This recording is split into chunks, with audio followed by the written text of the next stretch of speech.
écoute les orgues, et le joue pour toi. Il est terrible, cette terre-là. Bref. Après ce petit interlude musical, le livre est une arme chaîne polyvalente.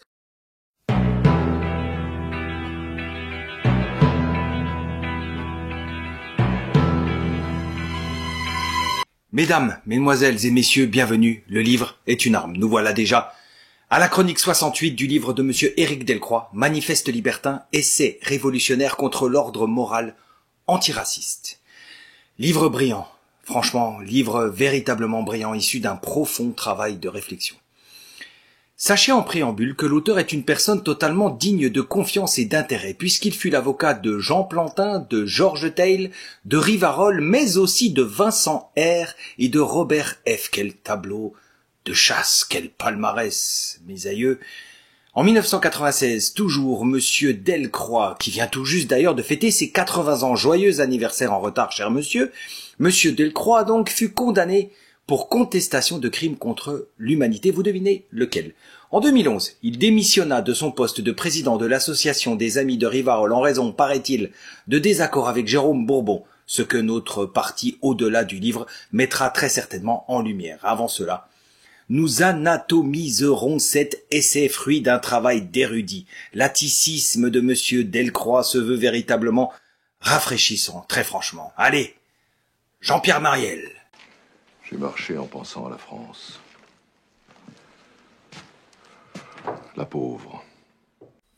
Alors, définissons libertin en premier lieu. De façon caricaturale, le quidam, le français moyen, qualifierait le libertin de polisson, de paillard et d'amateur de gauloiserie. En réalité, les premiers libertins historiques furent issus du mouvement anabaptiste hollandais, hostile à la réforme protestante et croyant. En France, l'abbé Gassendi et Michel de Mirolles représentent les deux figures les plus connues de ce que nous pourrions appeler le libertin chrétien. Mais comment les définir en quelques mots? Eh bien, disons que ce sont de fervents catholiques, de vrais croyants, mais ennemis de la crédulité. Pour ce faire, ils en appellent à la raison pour démystifier les miracles, les superstitions et autres histoires de sorcières. Cependant, ce courant de pensée, on va dire, disparaîtra avec le XVIIe siècle, cédant sa place au déisme voltairien ou à l'athéisme. Voilà pour la définition la plus conforme mise en avant par monsieur Delcroix. Maintenant, faisons un peu d'histoire. Selon l'auteur, les libertins donnèrent à la France la grandeur inégalée qui rayonna sur toute l'Europe au XVIIe siècle. Rien de moins. Rabelais, un de nos plus gros écrivains, de nos plus grands écrivains, Rabelais serait le pionnier, en quelque sorte, de cette pensée libertine tournée vers le goût de la vie, vers les plaisirs. Son ami Étienne Dolet, un autre libertin, fut brûlé, lui, place Maubert en 1546. Ce sont les guerres de religion qui vont donner l'essor au mouvement des libertins, que l'on nomma au départ les déniaisés. Pourquoi les déniaisés? Tout simplement parce que ces hommes se sont extirpés des luttes entre catholiques et huguenots en se cultivant, en sortant de cet antagonisme. Donc ils sont devenus non-niais, d'où les déniaisés. Vous me direz, oui, mais c'était contraire aux mœurs de l'époque, non? Eh bien, pas totalement, car le libertinage demeure le prolongement du gallicanisme français, c'est-à-dire que Dieu ne doit pas interférer avec la raison d'État. Vous le voyez, le point commun des libertins réside dans le fait de se dégager de l'influence de l'Église, principalement dans la vie privée. Vivre, goûter au plaisir, mais sans jamais sombrer dans la débauche, voilà un peu leur credo. Et la sommité des libertins, affirme monsieur Delcroix, vous le connaissez tous, c'est Jean de La Fontaine, chrétien, mais libre de mœurs, épicurien, voire panthéiste, aucune agressivité pour lui envers l'Église. Molière aussi en serait, ses œuvres suintent le mariage d'amour qui, selon l'auteur, est une conquête du XVIIe siècle d'essence libertine. Et puis Don Juan, c'est le libertin par excellence, aucune superstition ne vient altérer son jugement. Plus près de nous, Pierre-Antoine Cousteau ferait figure de dernier grand libertin français pour monsieur Delcroix. Enfin, et terminons notre premier chapitre là-dessus. Le libertinage peut toujours constituer une méthode intellectuelle fiable. En s'appuyant sur Épicure, l'homme est en mesure de raisonner tout en contrôlant ses sens. Sinon, la raison est dévoyée. Le but étant de parvenir à la sérénité par l'expérience qui, seule, nous permet de découvrir les rapports de cause à effet. Mais c'est la Renaissance qui propulsa les idées épicuriennes avec, par exemple, vous les connaissez, Léonard de Vinci ou encore Giordano Bruno, qui fut victime de l'Inquisition. L'idée des libertins, c'est d'échapper aux passions, d'écouter l'autorité en nous et non l'autorité extérieure. Ne pas se laisser mener, devenir un esprit fort, c'est-à-dire lutter contre la crédulité populaire. À l'époque, il s'agissait de dénoncer les sorciers malfaisants qui fleurissaient, les alchimistes, les frères Rose-Croix, les kabbalistes. Ainsi, l'auteur insiste pour nous dire que ce sont les libertins, en premier, qui furent les plus virulents combattants des chasseurs de sorcières, des allumeurs de bûchers. Le libertinage, toujours selon M. Delcroix, n'existe que pour tempérer les réponses toutes faites offertes par les religions. C'est refuser tout carcan imposé au nom de la morale induite. Le nouvel ordre moral, voilà le thème de ce deuxième chapitre. Un nouvel ordre moral nous fut imposé. La plutocratie cosmopolite et son bras armé, la gauche utopiste, ont créé une nouvelle religion, l'avoir, issue du judaïsme rabbinique, mais aussi de la récompense chrétienne pervertie, on va dire. On finit donc par juger son prochain non plus pour ses actes ou par ses actes ou pour sa morale, non plus pour ce qu'il est, mais pour ce qu'il a. Le mal est, dans cette religion imposée, bien présent. C'est tout ce qui est contraire à l'idéologie des droits de l'homme. Et là, nous parvenons à une idée maîtresse développée par M. Delcroix. Il ne le dit pas comme ça, mais allez, je vais le tourner à ma façon. Longtemps, le droit avait une base transcendantale, au Moyen-Âge surtout. Il descendait de Dieu. À cette époque, c'était saint. Seulement ce droit fut travesti, il fut dévoyé par les Anglo-Américains qui en conservèrent l'idée de la divinité législatrice afin d'imposer leurs vues, leurs visions, leurs intérêts. Un peu comme si les peuples anglo-saxons s'étaient installés à la place de Dieu, dans un anthropocentrisme assumé. C'est ainsi que toutes les juridictions internationales actuelles poussent à l'éradication de tout nationalisme, de tout soulèvement identitaire, de toute dissidence européenne, au nom du droit naturel transcendantal ancestral. Vous avez suivi ? Les droits de l'homme demeurent donc un travestissement du droit divin où le péché de discrimination a aujourd'hui remplacé les péchés capitaux. Les intentions dorénavant peuvent constituer un crime et vous mener au purgatoire. Pour la France, par exemple, c'est un stage de citoyenneté républicaine. Continuons. C'est donc une vision protestante de la loi qui s'est imposée. Le juge impartial, tel que nous, latins, nous l'imaginons, se veut un concept un peu hors de propos, peu pertinent, hors sujet. Les Américains sont marqués par la partialité intrinsèque de la prédestination. Ils sont bons, les autres mauvais, et donc ils sont condamnables. Et comprenez bien, c'est cette mentalité-là, c'est cette tournure d'esprit-là qui a été importée en 1945 à Nuremberg. On y a institué, comme le disait déjà le professeur, le dogme des vérités préalablement révélées. C'est ce même principe, vous l'avez deviné, qui a permis d'évacuer la question de la preuve tangible pour neutraliser la recherche historique destinée, normalement, à révisionner. Pardonnez le néologisme. Le droit ne cherche donc plus à traquer les mauvais comportements en s'appuyant sur la morale, mais plutôt les consciences et le fort intérieur. Normalement, la mauvaise conscience, c'est un des ressorts, un des piliers de la pensée chrétienne. Mauvaise conscience transcendantale, c'est-à-dire vis-à-vis de Dieu, dans l'optique d'un salut personnel. Mais, durant le XXe siècle, ce concept de mauvaise conscience va être récupéré. Il va être redirigé. On va le sortir de son carcan religieux pour l'utiliser, pour en faire une arme de la défense du conformisme politique. En clair, le concept de mauvaise conscience va passer de la droite conservatrice à la gauche matérialiste. C'est un dévoiement du christianisme, un alter-christianisme dénué de toute transcendance, évidemment. Et qui sera à l'origine de ce dévoiement ? Eh bien, la franc-maçonnerie. La mauvaise conscience se traduit de nos jours par une crainte de mal penser, de mal ressentir, ce qui conduit invariablement à l'autocensure. ce qui conduit invariablement à l'hystérie anti-nazie, ce qui conduit invariablement à Auschwitz, comme symbole de foi, symbole de la dictature commémorative, ce qui conduit invariablement à l'exclusion du dissident, sans discussion ni débat. Tout par de là. Tout par de là. Voilà le départ de toutes les tromperies et de toutes les turpitudes morales. La mauvaise conscience nazie. Voilà pourquoi les États-Unis, et rajoutons-y évidemment Israël et son peuple, bénéficient d'un blanc-seing, d'une confiance les yeux fermés, et même d'une liberté totale de faire le mal. Et oui, l'un a lutté et a anéanti les nazis, l'autre en fut la principale victime. Ça excuse tout. Ainsi, les États-Unis purent bombarder la France, exterminer les prisonniers allemands, les torturer, comme ils le firent plus tard d'ailleurs avec les Arabes. Vous devinez la suite.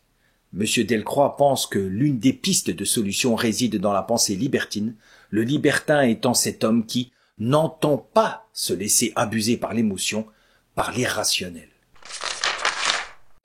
Reprenons. Plus de la moitié de la pensée occidentale, comprise entre le XVIe et le XIXe siècle, a donc été bannie, frappée du sceau de l'immoralité. L'Europe est devenue paralysée, privée de son génie, mais surtout incapable de se défendre, de défendre sa nature même, puisque tous les ressorts des peuples, depuis l'origine des temps historiques, c'est-à-dire fidélité à la famille, au territoire et à la race, leur sont interdits, purement et simplement. Par conséquent, voilà pourquoi nous sommes incapables de nous défaire des millions de clandestins qui arpentent nos rues.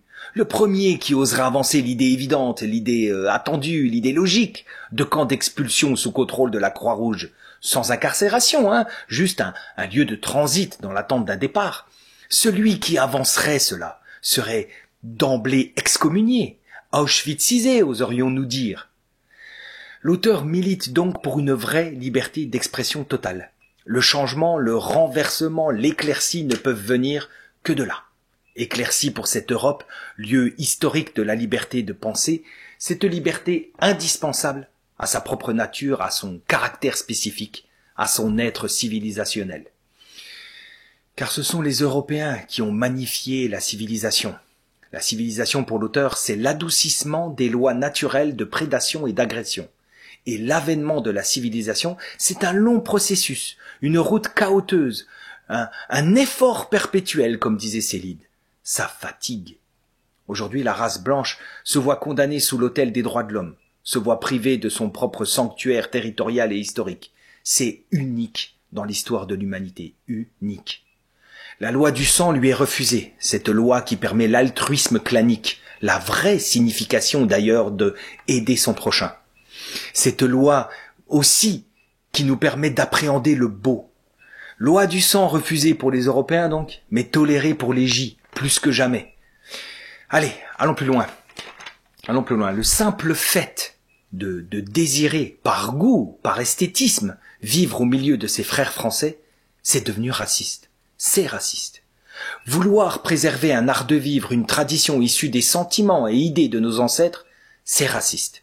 Et ce n'est pas suffisant. Non seulement il est interdit d'être un doux raciste, mais il est obligatoire de sublimiser l'exotisme, le métissage. Ou alors faut être sioniste. Si vous êtes sioniste, ça passe. Par exemple, seule une sioniste affirmée et carabinée comme Oriana Fallaci peut échapper à la guillotine antiraciste après cette phrase mythique. Il y a quelque chose dans les hommes arabes qui dégoûte les femmes de bon goût. Bref, ce bâillon antiraciste n'a qu'un but, écraser le petit peuple, les classes modestes. Au profit de qui toute cette mascarade? Parce que qui profite de cette mauvaise conscience intronisée dans l'esprit du petit peuple, justement? Quel peuple a cette tournure d'esprit, cette culture de l'anathème? Ce sont, vous le savez, les organisations J qui ont promu et imposé toutes les lois restrictives à la liberté de penser. Au-delà de cela, cette communauté que vous connaissez bien a réussi à faire passer une religion pour laquelle l'universel serait à leur service particulier et uniquement au leur. Voilà donc le nouveau tabou, le tabou discriminatoire, sorte de pornographie de race. Contrairement au tabou sexuel qui existait, le tabou discriminatoire, lui, agit en silence. Les gens n'ont pas conscience de ce despotisme moralisateur. Ils obéissent, obtempèrent en rejetant leur instinct, en faisant preuve d'une lâcheté humiliante. La seule solution pour l'auteur réside dans l'idée d'assumer ses pensées, d'assumer crânement ses sentiments. Pour cela, l'identitaire, le droitard, le natio doit faire preuve de courage et braver la chape de plomb morale. Et oui, il faut être courageux pour s'élever contre cet empire du bien. Et seule la pensée libertine peut nous permettre de sortir la tête de l'eau. Car, telle est la conviction de M. Delcroix, soit la théocratie traditionnelle ne reviendra pas, soit elle sera musulmane. La morale universelle aujourd'hui, elle est de gauche, et elle a absorbé absolument tout. Le conservatisme, le marxisme et même le catholicisme. C'est pourquoi, pour renaître, nous avons besoin d'idées nouvelles, prétend l'auteur, d'idées qui ne s'inspireraient pas de ces modèles anciens, d'idées qui nous permettraient de nous retrouver selon notre nature, selon notre sérénité supérieure. La seule voie, c'est d'être libertin, donc, une tribu de Gaulois capable de transgresser les aliénations morales qui nous menottent, un surhumanisme discriminatoire pour nous préserver, un surhumanisme écologiste pour nous inscrire dans le vivant et anéantir cette société mortifère, mais aussi un surhumanisme tueur des droits de l'homme dans leur être.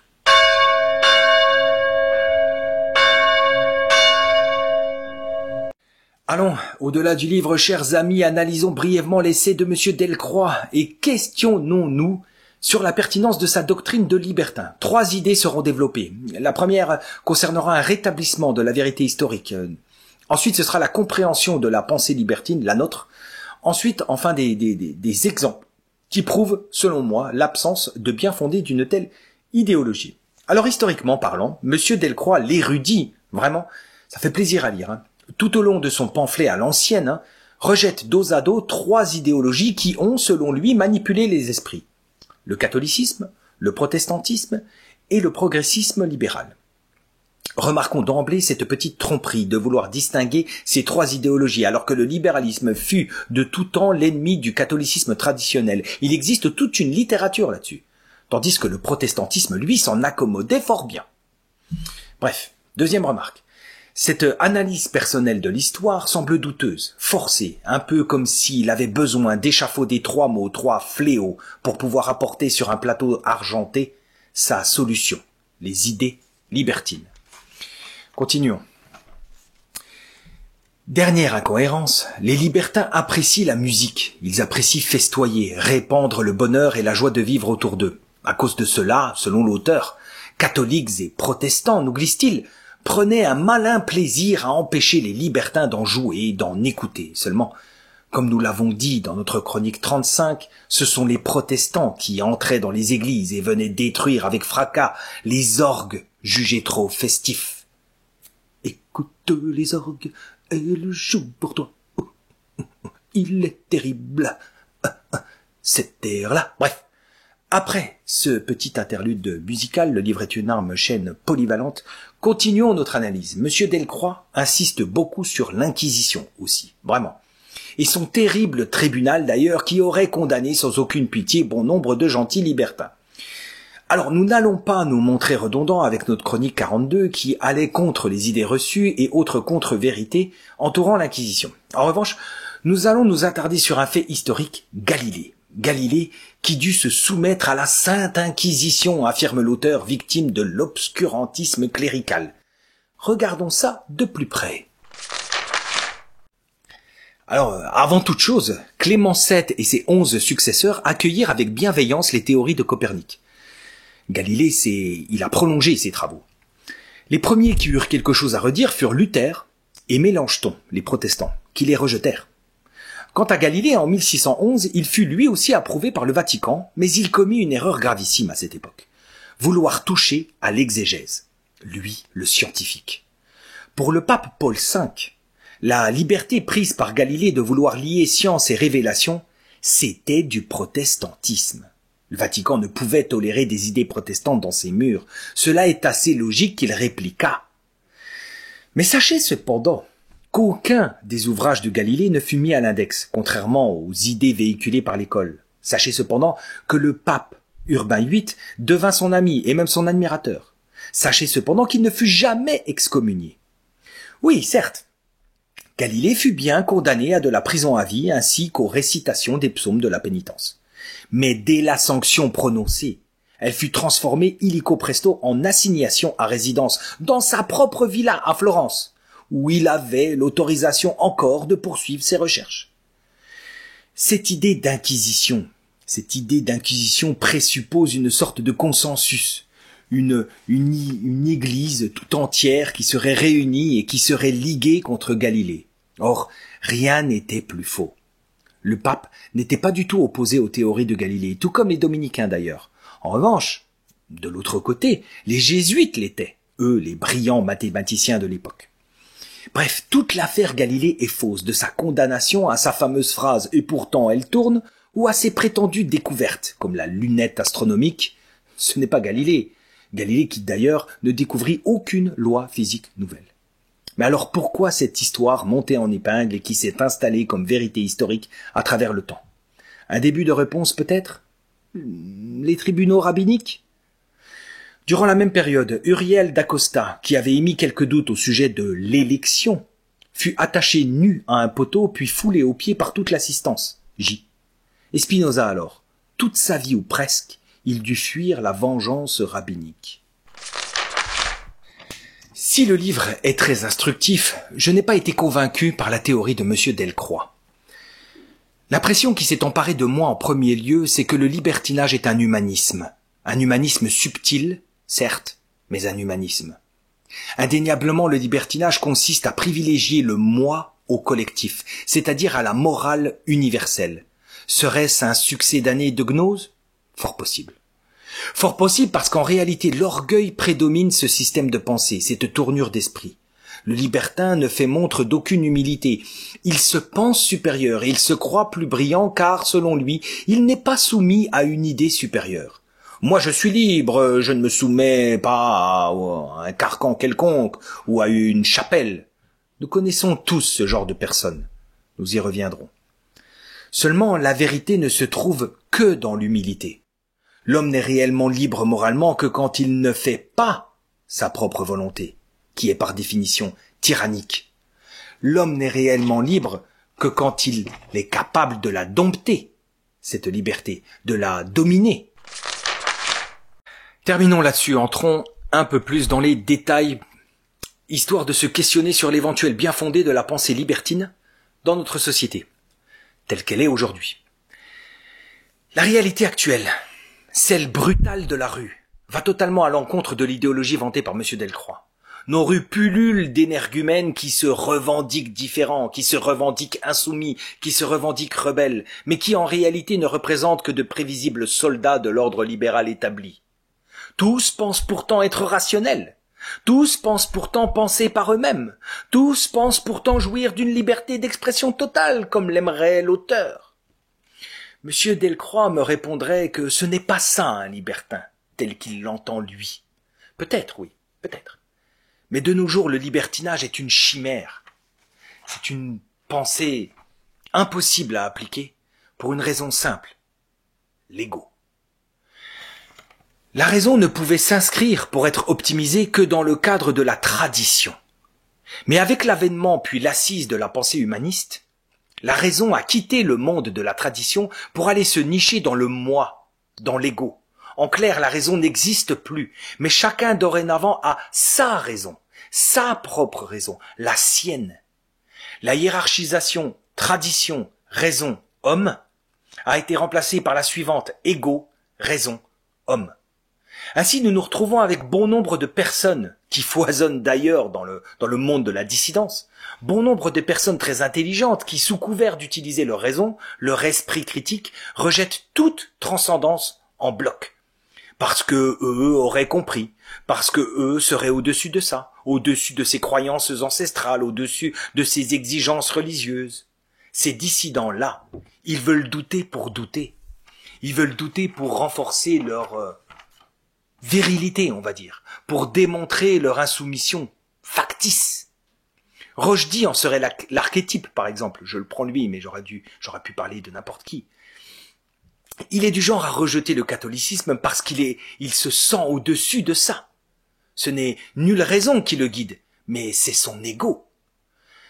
À cause de l'ego indécrottable, la pensée libertine prônée par l'auteur est morte dans l'œuf, ou alors elle a déjà mué, elle s'est déjà transformée en un autre concept, le nihilisme. Douter de tout pour n'arriver à rien. Que jamais de France ne sorte la gloire qui s'y est. D'arrêter, mes amis.